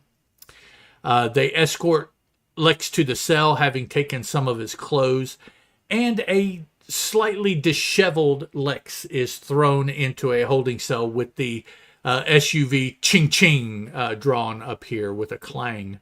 Yeah. And that's where we leave Lex for the time being. So huge turnaround as far as the way up until this point Lex has been treated by anybody in Mattel. This has never remotely happened to Lex in his entire life. Arrested and put in a cell, but the mayor, who apparently is a good guy, is not the dirty bought in the pockets of Lex, or he never would have done anything like this. So I think that the mayor is on the up and up. He did have a little bit of superior backup here. He had Superman backing him up. So maybe the mayor could be a little bold, and get Superman to help him out here. This is these few pages, beginning with the last panel on page 16, going through page 19. These are the pages that when I finished them, I went, "Yep, this might be my favorite of the story so far." And it's because that this is literally a defining moment between Superman and Lex Luthor. And sure. I think that Byrne handles it very well. Once you ignore all the talking that's been going up to this point, that there is a lot. But here, so if we start with page 16, that final panel, this is our first appearance of Luthor since the terrorists attacked. Really, we saw him through the window going perfect, but he's made his appearance after Superman has stopped the terrorists. He's got a big cheesy smile on his face, and he hands Clark that check, or hands Superman that check. We go to page 17. Luthor's smiling on every panel that he's in on this page. He is. This is what he does. He's not expecting anything to go wrong. This is a Tuesday for him. This kind of shit happens to him all the time. He throws his money around. He gets what he wants. Everybody listens to him. Everybody does what he wants them to do. And so when we get to page 18, and you've got a shocked Superman. You've got a shocked Lois. You've got an angry mayor. How dare you do this, Lex Luthor? And, up until the point that Superman is told to arrest Luthor, Luthor's just like, he's not trying to defend himself like, well, come on, guys. No, he's just like, fuck you. I'm Lex Luthor. You can't do anything. I own this town. I'm not even going to get angry at you guys right now, because what you're doing is you're just making noise. But the moment Luthor realizes that he's going to be arrested, all right. So page 17, last panel on that page, Luthor's smiling. Page 18, what's he doing in that last panel? He looks pissed. Oh yeah. That's when I went, oh, there it is. That is the moment. That's the one panel you can point to and go, yep. That's where Luthor decided he is not going to rest until he kills Superman, period. Boom. And it's all because Superman has dared to do the one thing that nobody else has ever dared to do. And that's to step up to him and then eventually arrest him. As we get to the next page, the final panel on that page is of Lex again, and with the cell door being slammed on him. Lex, I think, and I think it's more than just Superman dares to stand up to me. It's that the mayor never would have stood up to me had Superman not been here. Right. Nobody would have, I would have gotten away with this. Nobody would have said it. It just would have been another day in Metropolis. But because Superman is now here, I may not actually be the most powerful man in Metropolis. And that's why this story makes my favorite of the four so far, just because of that one single moment that cements this antagonistic relationship that goes on for years and years and years. And he doesn't tie it into Superman's ultimate origin like a lot of rebooters do. They got to make Dr. Doom be on the ship with the Fantastic Four when they go through the cosmic radiation. They got to have some gangster be in the way when Batman first goes out to do his thing and turns him into the Joker. They got to tie that arch villain into their origin somehow. And that's not, I mean, Superman's been Superman for almost 2 years now. And it's just now that they're antagonistic. Of course, Lex has been in South America for a while, but still. Right. Which that's where he says the terroristas came from. He's been doing business in South America, and this is obviously a result of that. So we're in the subway 3 days later. Apparently, Metropolis subways are shite because this is a nasty, crappy looking place. I do wonder if Rico 38 or MTA 3071 has any relevance, because the time was taken to scrawl that on the wall. So. Right. Whoever, that's probably going to be the artist. Well, Byrne himself. And he's not just going to go, okay, I need to write something up here. Rico 38. Doesn't mean anything. I'm just going to, it's got to mean something. So Superman is here in the subway flying to a stopped train because he's heard what is going on. And it is a young lady that is in the final throes of giving birth. And she's in this train in the subway, and everybody's, worried, well, we can't do this, whatever. So he rescues her and takes her to a nearby hospital. As he's leaving, he realizes that someone takes his picture He hears/feels it. Now, he says that he has made it a point to not give anybody a clear shot up to this point. He was kind of distracted and somebody took his picture. Now, it's a profile pic. It's not a straight on. So, still not the best picture. The previous panel is a better picture of Superman if you were going to try to take a picture. This is what you would want. But, and then he kind of, feels and looks around or whatever, and he can't tell who it might have been or where they might have been, or even if they're there, maybe they took the pic and took whatever. He doesn't know. But he feels kind of certain that somebody finally grabbed a clear pic of him, albeit in profile, because we see the camera image and a click. So we know somebody did it. Yep. I presume it's somebody related to Lex, because at the bottom of the page, Lex shows up.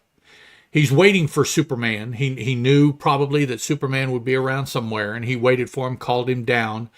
And the final page of the story is Lex telling... Now, I also noticed that Lex he's got a coat on with gloves and a short scarf. And he's dressed much more pedestrian than he was on his yacht, is how it struck me.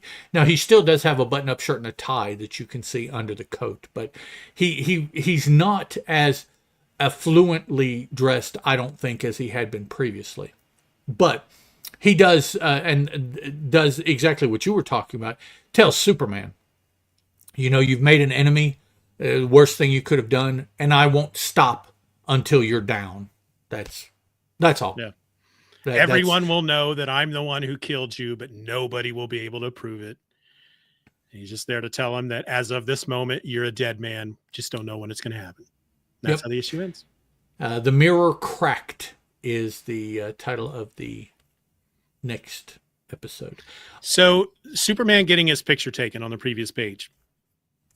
I know who that is. Are they related to Lex? No. Oh, something completely different. It's kind of a spoiler, and it's kind of a spoiler and kind of not a spoiler. You want me to tell you? Yeah, go ahead. The guy, the creepy shadowy figure from earlier in the series that we've seen at least twice, that's him. Yeah, he showed up, a couple times in the first issue. And is that the last time we've seen him in that first issue? Yeah. Right? The end of the first issue, he was the one watching from the barn, because that was the end of the first issue. Mm-hmm. And then 2 and 3, we haven't seen him. And now here at the end of 4, he's still stalking Superman and manages to get a picture. Yeah. Now, we won't find out who he is until Superman issue number 1. How is he able to track him so well? How did he know that Superman was going to be at that hospital at that time to have his camera with him to... I honestly don't remember, because, the reveal of, I couldn't even honestly tell you who it is, because the reveal of who it is not, from what my memory, it's not a known, it's not like, oh, that's that's freaking Parasite, or that's so-and-so. No, it's just, it's a smart scientist guy. He is the reason another villain comes into Superman's life, but so because I want to be able to tell you this is who it is, because I don't want it, because it's going to be a letdown. I mean, honestly, it's like, okay. Well, no, I mean, whoever it is, that's cool. He's pretty persistent. Yeah. I kind of wonder why Byrne didn't do anything with that concept in the second or third issues. Just once an issue, just drop a exactly. Here, look, it's but and maybe if you ask John Byrne, maybe in the second and third issue, in some group scene, he would tell you, oh, it's this dude, this one right here. But I don't know. I may have to. Maybe it's always the dude that has the black trench coat with the fedora, or I don't know, always wearing the glasses or something. Who knows? Yep. But okay, well, it filled in some issues of the storyline, some elements, I should say, not issues. I don't know. The not having a dog in the fight before the series came out to say, oh, well, this is different and this is different. And I like that better than what they did before. And, just reading this series on its own, okay. It's doing its job, I suppose. So this, I would assume then, if we're looking at the 4 issues that have come out so far, this is probably the one you like the least. yeah, probably. All right. So far.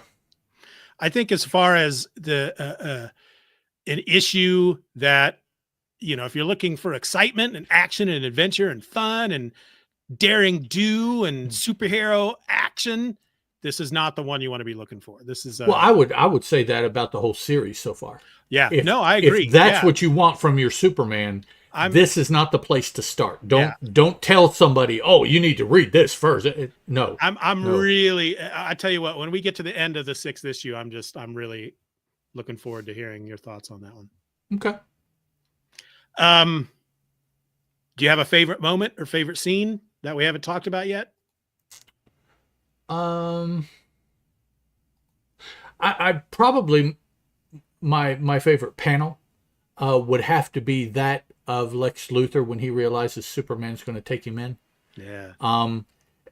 As the panel is a panel. It's a straight on face shot of Lex Luthor, not in a good mood. So the panel itself it's John Byrne artwork. I mean, it's a beautiful picture, but seeing the man and watching what led up to it, and then that being the culminating point, I think is what puts that in my memory is what led up to that, and then this was the end result. This was the realization of what was going down. And we do learn here on this final page that because Superman says to Lex in a very unnatural way of speaking, they probably could have done this a better way to reveal that Luthor was only in jail for 2 hours. Because when he sees Luthor, he says, Luthor, what do you want? I thought you'd still be confining. Luthor, what do you want? I thought you'd still be conferring with those lawyers of yours, the one who had you back on the street in less than 2 hours. Yeah. Especially since this is a week, 3 days later, 3 days after he was done. So, and I mean, that's anybody with that kind of money. We've seen that everywhere we've ever seen that situation. Is if you have enough money, the more money you have, the sooner you're out on the street. What I have taken away from that over the years. So, I have no money. That means I would stay in jail. I would not get out. So. As far as my favorite moment, you took mine. So I'm going to go with my next favorite moment, which actually all happens off panel. And it's the fact that the woman that Superman rescues, who has the baby, she wants to name her child Superman, but he has to convince her that it's not a good first name. No. And so she decides to call him Robert with... They don't clarify because he refers to the kid as Robert S. Ing, I guess is the last NG. NG. And so I don't know if the kid's middle name is just the initial S, which stands for Superman, or if his middle name is Superman and Superman just decided to call him Robert S. Ing in his head. I don't know, but still it's a funny, I think it's a funny moment that would have been fun to have been a part of, him trying to convince this lady that please don't name your kid Superman. Superman is a good first name. No, he's going to get so much shit in school. Please don't do that. That's a lot. That's a big name to live up to. Don't call him Superman. No. Poor kid, man. Being in middle school and grade school with that first name Superman. Yeah. He'd used that one time and immediately he would have gone to his middle name. Oh yeah. Yep. Exactly. Yeah. And then if he got famous for some reason, then he'd start calling himself Superman again. No, he'd call himself S, whatever his middle name is. That's true. He'd just go with S Andrew, or whatever it would be. Sandrew. Could have been Robert. Superman Robert Ing. Sounds like a wizard, Sandrew. Sandrew. I think that's the wizard that gave Dr. Fate his powers. I think that's the way a lot of fantasy writers and sci-fi writers come up with names these days. They just grab other names and they stick them together and chop off letters and go, okay, let's see. Sandrew. Michael with a D. Yeah. DeMichael with an apostrophe, though, of course. It's, Deichel. All right. So in our next episode, Lex Luthor's obsession with Superman takes a twisted turn as his scientists attempt to clone the Man of Steel. But the experiment goes horribly wrong, and the result is a strange, misshapen duplicate with Superman's powers and memories, but none of his understanding. As the bizarre doppelganger begins acting in Superman's place, even saving Lois Lane's sister Lucy from despair, the real Superman is forced to intervene before his secret identity is exposed. Can he find the imperfect? But can this imperfect copy find its own purpose before it's too late? Well, that's what we're going to be talking about next week. That's going to be episode number 5 of this part. I don't know what I'm saying. Man of Steel number 5 is what we're looking at next week. The mirror cracked. Ed, have you looked forward at all? Do you know who this bizarre clone of Superman is? Sounds like Bizarro, but I don't know if that's who it's going to turn out to be, but that's... We'll find out next time. Any last thoughts before we wrap this sucker up? No. Okay. All right. Till next time, folks. I'm Steven. That's Ed. I hit my mic when I did that. I'm going to do that again. Dunk. Hey, folks. This is me podcasting. Now you sound like Stephen Kong.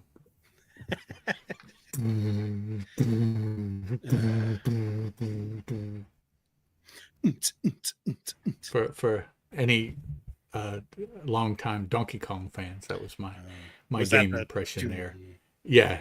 It's been a long time since I played Donkey Kong, but I love that game. Back in the day, it was the shizzle.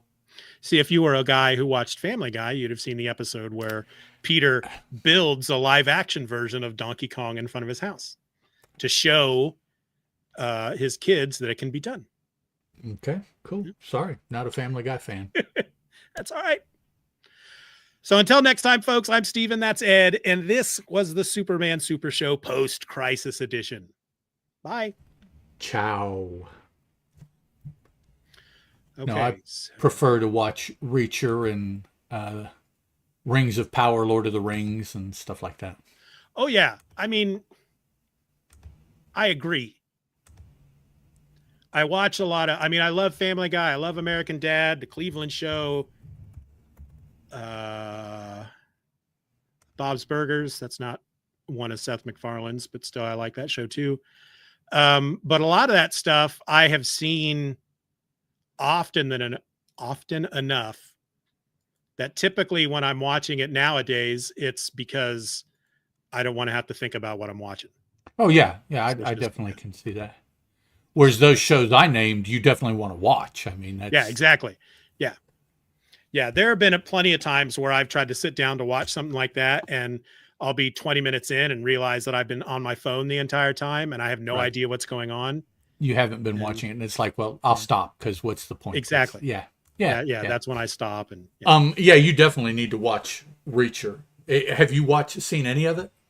No. Are all the episodes available yet? Not this. This is the 3rd season. No. Okay. All of season 1 or 2 are available, and they dropped the first 3, and then this episode the next week of the 4th season, which is 8 episodes. So we're halfway through this 3rd season. All of it is on Amazon Prime, at least.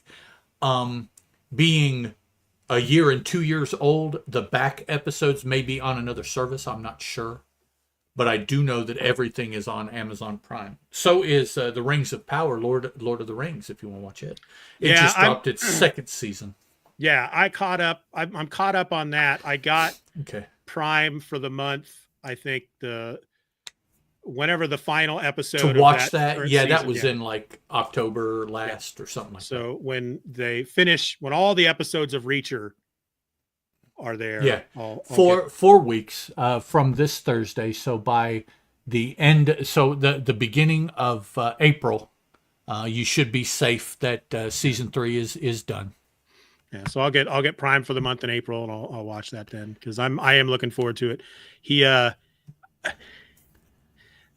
this is I'm gonna stray for just a slight second into political, but apparently he went to school.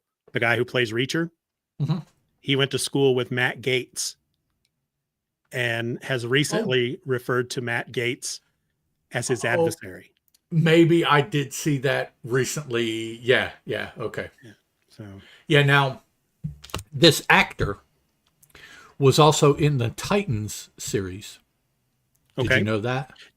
Yes, was he He Aquaman? he played Hawk Okay, and in Hawk and Dove. the Titans. Yeah, Okay, who he does not make it through the run of the series, the character. But while he is there, he is pretty significant. So that was now that was the first place I saw the actor. I don't know if that was his first thing or not, but I he I he think. plays the shit out of Reacher, man. He just Oh yeah, no, he's damn, perfect. he's got it nailed. Yeah. In fact, I saw something. I feel like I saw something recently in which he talked about this third season, and that he was a bit disappointed with the fight scenes from either season one or season two, and he's like, "We got to do it better. We have to." So I In don't. this season, he has had one fight scene, and that's it in 4 episodes. Now, I will say there has to be a fight scene coming up because there's a bad guy that's been dogging him that is bigger than him. So that has got to Oh, be a oh fight at yeah. some point. Is this based on one of the books? Yeah, I believe that the name of this season is the name of the book. Let's see. Uh,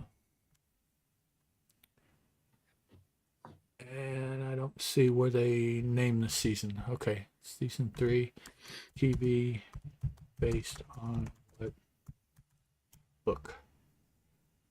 Persuader. Persuader. Yeah, I don't know that I know. Let's see. Let me look up Persuader. yeah. I don't know where it falls in the series. I've read a lot of. I haven't read all of his stuff, but let's see. Okay, where's 2003 novel. Jack Reacher finds himself in an unofficial collaboration with drug enforcement. Blah blah blah. Smuggling. No, this doesn't sound familiar. Maybe this isn't one I read. So, I with it being 1:30 your time already, I don't think we should No. do the golden age. And in fact, I have this idea that I want to kind of run past you when it comes to when I start to release some of these episodes. Let me Okay. share my screen with you.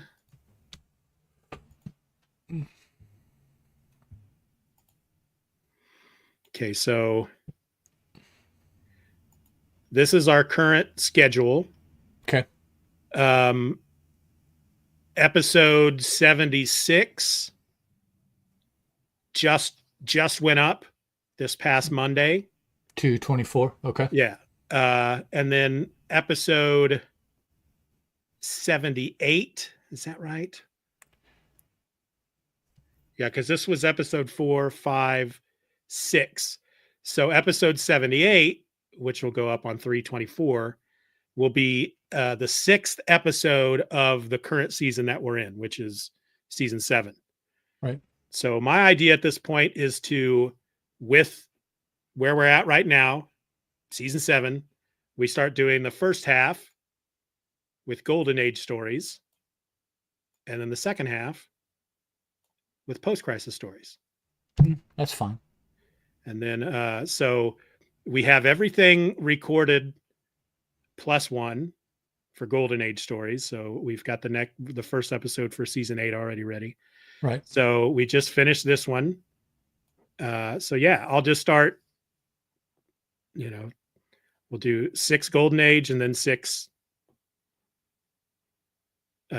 post crisis. And Okay. then we'll do the same thing in the next season, 6 and 6. And because with Look on your chart there and change the record date for Man of Steel 5 because you have it as the same day that we just did 4. Oh yeah, I haven't. Okay. I didn't know how important that is, but I thought I should mention it. Yeah, that Yeah, sounds fun. yeah. Look, you're into the season, half season. You determine the schedule. I mean, all of that stuff is up to you.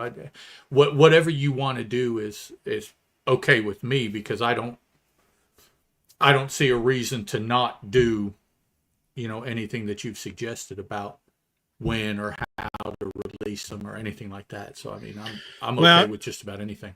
I mean, originally I toyed with the idea. Once I realized that where the speed in which we record these post-crisis episodes Mm-hmm. doesn't allow us to then start alternating each week.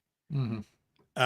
And so I was like, well, seasons are 12 episodes right now. So we could finish this current season with the Golden Age shows and then do season 8 as 12 episodes of post crisis and then do 12 do it that. But I think 6 and 6, half and half per season makes it a little easier, to digest, I guess. It's like when Plus, you don't have to I wait so long if all you're wanting is the golden age is or the all you're wanting one is the post crisis. And right, the one kind of topic. Plus, two, I guess it not for me per se, because I haven't had issues, but perhaps for folks that need some attention adjustment that might be on the show and lose interest given long periods of time, or yes, moving back and forth may be beneficial yes, too. very So, much.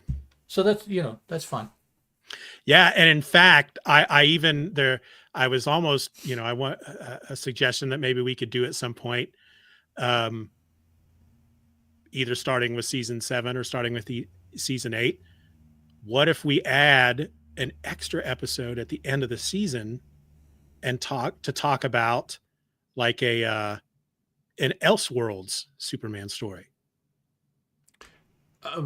Just keep in mind that if it's a regular sized book or longer, it Right. will be a very long discussion. I mean, Yeah. if we pull out a 48 pager or a 64 page elsewheres, we're looking at maybe longer than what StreamYard wants to record in one sitting. I mean, That's true. we could be up there On a ways. Honestly, the only reason that popped into my head is because I sat down this morning to read this Man of Steel story. So Right. I got onto my Kindle because I bought the collection through Amazon, and it's not. I haven't I haven't read from it in a while, so it's not listed among the stuff that I've read within the Right. last week or two. So a lot of the stuff that I've been reading is up there. So I type into my Kindle Superman, and it gives me all my Superman books. So I'm scrolling through looking for this Man of Steel collection, and I run across a trade called Superman True Brit, True which Brit. Yeah, I remember yeah, seeing that. it's John Byrne is the artist on it, written by John Cleese and a guy named Kim Howard in quotes Johnson, who helped write some of their biographies. And yeah, I think we talked about it the last time. It's if Superman crash landed, as a baby, if he crashed in England instead of Right. Kansas, what would he be like? And it's a very it's supposed to be funny. It's kind of dumb, but I would love. I was like, oh man, I'd love for Ed to read this so we could talk about it. Well, if is it just one book? Yeah, it's like 94 pages. Well, if you want, why don't we talk about that whole book as a 6 episode season? All right, let me find it real quick. See what it's. And if it is, if it is physically broken up conveniently into chapters or something like that, then each episode of the season we would just tackle however many chapters to get the whole thing consumed, and just do It's that. it's 94 pages total, but of course that includes the when you're looking at it digitally, that's going to include the cover Right. Right. Yeah. and the back cover and that So it's stuff. probably 80 pages, 85 pages. Yeah, I'm just kind of flipping through it real quick to see if it has any chapter breaks. And So far, it does not. Because this was, it's a. I think this was a graphic novel. I think this was written Right. for this format instead of 3 or 4 issues that were. Well, I mean, we could break it up ourselves. Just Yeah. look at it and see, given the story, there's going to have to be breaks in the story, scene shifts or whatever that we could go to. Or, I mean, we could just say that we want to cover it in 4 episodes, and so every episode will be 20 pages. That's it. That way we could tell people next episode we'll be looking at pages, 23 through 43 or whatever we want to do. Yeah. Let me between, at some point here I'll look through it. Maybe either just read it again or give it a brief, Okay. To see if there are some easy places to break it up. And yeah, because I think that would be a fun one.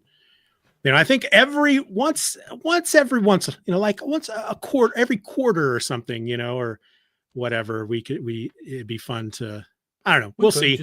I don't want to add, I don't want to add too much to what we're doing because I'm enjoying what we're doing right now. And I don't want to convolute it with a bunch of extra stuff that either A, drives us crazy, or B, drives listeners away because it's not what they started listening to in the first place. So, right. Yeah. Yeah. Because I'm having fun. I'm enjoying this. To get back into some Golden Age stuff, man. You should just go when you get a chance, see if you can find True Brit, read it, and then, Okay, I will. Maybe we can discuss it just off, we don't have to make a podcast out of it. Just talk about comics. We could even talk about it as a little bit of banter before several of the episodes. And after you've listened to a whole season, you've heard us talk about the whole thing. There you go. We could do kind of like incentive. It's not on the podcast, it's on the live. So if you want to hear us talk about True Brit, tune in. Exactly. Yeah. Yeah. It's not behind a paywall. No, but you do have to do a little something extra. Yeah. You have to at least go to YouTube and watch the videos afterwards if you don't want to participate live. So, Yep. You lazy people who just download the podcast and listen to it, you'll miss this. So, losers. Yep. Oh, oops. Are we still recording? Oh, my. So I'll make a quick podcast recommendation here. Okay.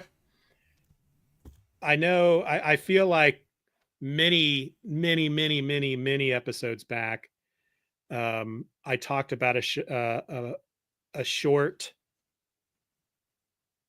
It was like a limited series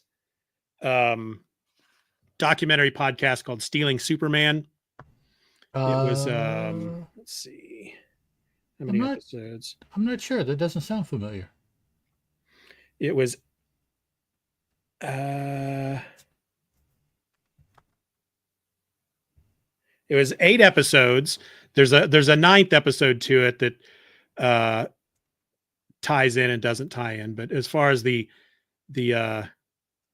actual documentary, it's 8 episodes. They're about 45 to 50 minutes each. Okay. And it's hosted by a woman named Dana Schwartz, and it's all about Nicolas Cage having his copy of Action Comics #1 stolen from him. You did mention that. Along with some other books. Well, this girl has gone on, this host, Dana Schwartz, she's gone on to co-host with a couple of other folks a podcast called Very Special Episode, or is it Very Special Episodes? Why can't I find it? There it is. Yeah, Very Special Episodes. And so they don't separate it into seasons. Each episode is a standalone episode. They've done stuff like the very first episode, for example, was all about a moment during the filming of the movie Titanic that they were filming in Nova Scotia, and somebody poisoned the food at the craft service table, and everybody who ate that food ended up in the hospital with diarrhea and puking and stuff like that. Damn. So they just pick these topics. And so one of them that they did was the bonus episode of Stealing Superman. It's called Up, Up and Away, the Superman heist. And it's about a guy whose name is Mike Myers, but it's not the Mike Myers we know. Is it Um, the serial killer? no, it's not that It's guy not him either. either. Oh, okay.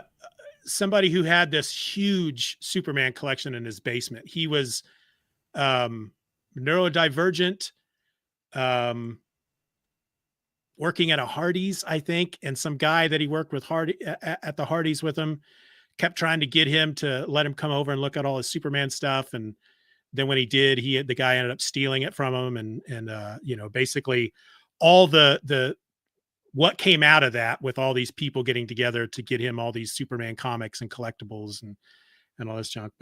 But one of their more recent episodes is called The Spider-Man Wedding. Okay. And it's all about the Spider-Man when they did, when he got married in the book, and the wedding that they put together for in the Yankee Stadium during the Right. Yankees I game. remember that. Right. There's a lot about the guy in the suit who played Superman for the wedding and had been playing Superman or Spider-Man for the wedding, and had been playing Spider-Man for public appearances for a number of years. It's a pretty good episode. It's Okay. every once in a while I like it when these shows that I like will dip into like some of the nerdy stuff that Right. Yeah. even, I've said many times before, I love documentary style podcasts. There doesn't seem to be enough of them about comics. So anytime I see something like this, I always go right for it. And so far I have not been disappointed. Well, cool beans. Okay. I made a note here. I think they have an episode about the Spider-Man musical as well. Oh, okay. Yeah. So, I'm sure that is probably the only podcast ever made about the Spider-Man musical. yeah. All right. So let's see. Let's look at our schedule here. March 15th. Looks okay. Again, we'll always plan on 10:30 my time, 11:30 your time. If Rana is not working that day, the earliest I know, I'll reach out and see if you want to try to see if you would rather get together earlier in the morning. Okay.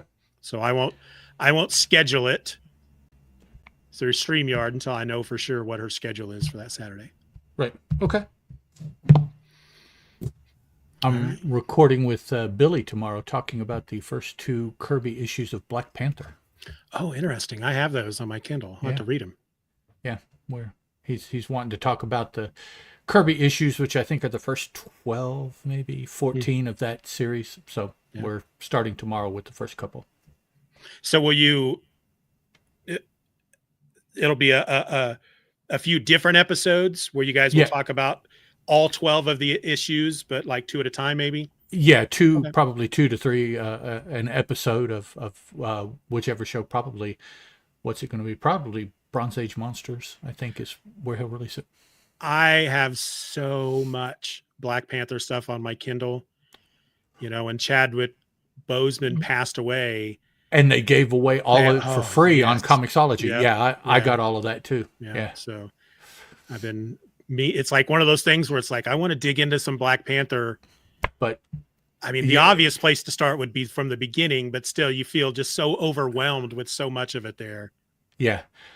Yeah. Well, I mean, the beginning, you have his appearances in Fantastic Four, which if you're not careful, then you want to go back and read the Fantastic Four. Right. His appearances in Avengers. Oh, well, let's go read the Avengers from the beginning. And then I think Jungle Action is a standalone, and then some appearances here and there, and then he hits his own book, Black Panther, when Kirby comes back to Marvel. So other than the Jungle Action, which I've also read, that was by Don McGregor. That was very good. It's this up and down because he's either part of the Fantastic Four or part of the Avengers, and so it's not. It definitely is more a Black Panther appearance than about Black Panther. And so that's where he is for a long time, is just an appearance of, until Jungle Action and then until his named book. So this first Black Panther series happens after Kirby went to DC and then came Yep. back. Yes. Okay. His first return to Marvel or his second return. I forget how many times he left, but it's like in the early or in like the middle 70s, like 76, something like that is when it came out. Yeah, I think it was the Comic Tropes YouTube channel that did a video about Jack Kirby when he first went to DC and started working on Superman and stuff, and the issues that he had, because I think that's when I first learned that at the time artists were required to follow that style guide. You know, you couldn't, you had to draw Superman a certain way, which is not the way Jack Kirby would have drawn No, Superman. that is not that is So, not how Kirby's going to do it. yeah, there were cases where after he would turn in his artwork, they'd have somebody go in and redo the face and stuff like that. Redo the faces. Yeah. Yes. Yeah. Yeah. So that's kind of crazy. Well, I find that to be rather disrespectful. Oh yeah. First of all, but then disrespectful to Kirby. I mean, yeah, right. I mean, you hired Jack Kirby. What do you? What, it's what like, did you think you were getting? I mean, what? Yeah. Why did? Yeah. It's like I want to hire Leonardo da Vinci to paint me a series of paintings, but I want him to look like Jackson Pollock. Right, but only if he'll do it this way. It's like, I want him to work under strict guidelines. Yeah, I want it to look like Jackson Pollock, a la. It's like no, no, you can't do that realistically. All right, folks who are watching live, 2 hours and 16 minutes in, I'm going to go ahead and stop the live stream. So we'll say goodbye to the live people, the people who are alive. Yay! Is that the wife coming home fine?